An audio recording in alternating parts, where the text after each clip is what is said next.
Jonesy and Amanda. Jam Nation. Well, our next guest and I go back to our university days. It was called Mitchell College then, and now it's Charles Sturt Uni in Bathurst. We were both studying, well, communications, journalism-ish kind of a thing. You've gone on to be one of the best-selling authors in the country, selling your work internationally.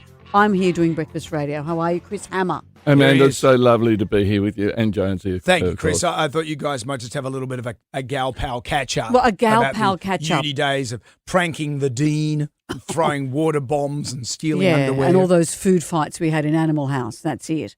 Chris, your books are quite extraordinary. The first one I read of yours was Scrublands, and that was just one of the most page-turning thrillers I think I've read in years and years and years, because it's all about sort of the Australian outback, regional Australia, regional policing. What an incredible cast of characters. We're now up to your 7th novel in a similar vein, and or is it the 8th? The Valley. Tell us about The Valley. The Valley brings back our homicide detectives, Ivan Lukic and Nell Buchanan. There's a body found in this remote mountain valley. They go to investigate. Starts off bog standard murder investigation, but then they run DNA on the body and they find out that the victim is a close blood relative of Nell. Oh. Now, Nell is adopted and she knows the identity of her biological mother, but she's never known who her father was. And suddenly... Don't give us any spoilers, No, Chris. this guy is related to her father.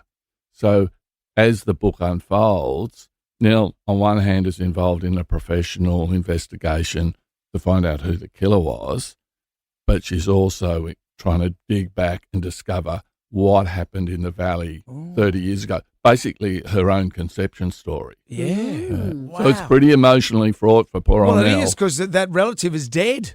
Yeah. She's this close relative she never knew she had, and the only way she finds out about him is because he's been murdered. How do you come up with these stories? And I'm sure it's a question authors get asked all the time. Do you have 1,000 stories in your head? When you set out to write the story, do you know its conclusion?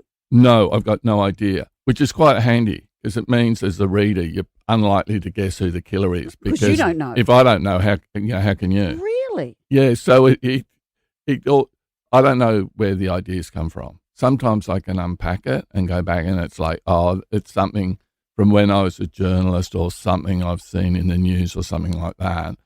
But other times, no idea.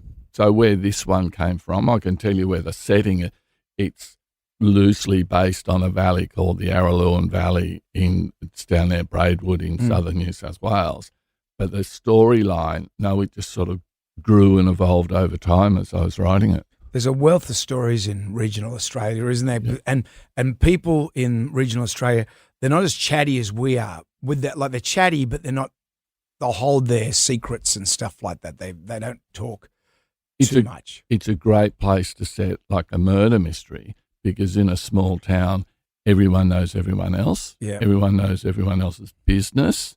And in a book, coincidences are believable in a way, that two people might do something together or conspire in a way that maybe in a place like Sydney you're going, oh, that's stretching it. How do they know each other? That sort of thing. But in the country town they would. Yeah. Mm-hmm.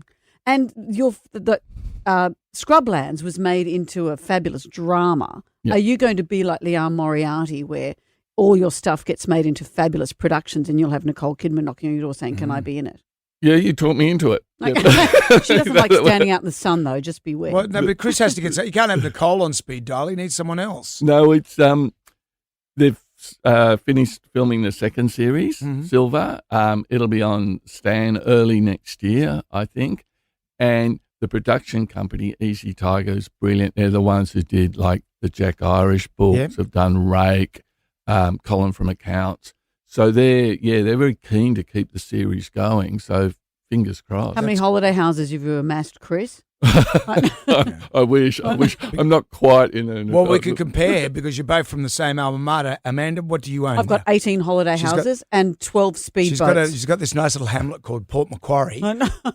I own all of Port Macquarie. I don't think I've ever been to Port Macquarie. What I do have is my mother has a holiday house down on the south coast of New South Wales, and that's my writing bolt hole. Oh. I can go down there, lock myself away for weeks on end, not talk to anyone, and just totally immerse myself in the book. Every year at a certain time, as it's getting towards the crunch time, that's what I do. I do the same, but I immerse myself in reading a book as opposed to writing one. and a the bucket similarities of wine. are incredible. And a bucket of wine. And a bucket of wine from my uni days. Well, Chris, we're big fans of your work. I do hope you're drinking a better quality of wine. I know. God knows what that gut rot was. You used to drink muscat, didn't you? No, I remember I joined the Claret Club at uni, and it took me years and years to realise that claret could actually be red wine and it wasn't hideous. You've just triggered me. You realise? Were you in the Claret Club? Yeah, once. Okay, that's all it took. That's all it I saw takes. someone do a fountain spew. Was that person you? No, it was Chris. Get your hands on The Valley now. It's at all good bookstores. Chris Hammer, it's always a treat to catch up with you. Thank you for joining us. Thank you so much.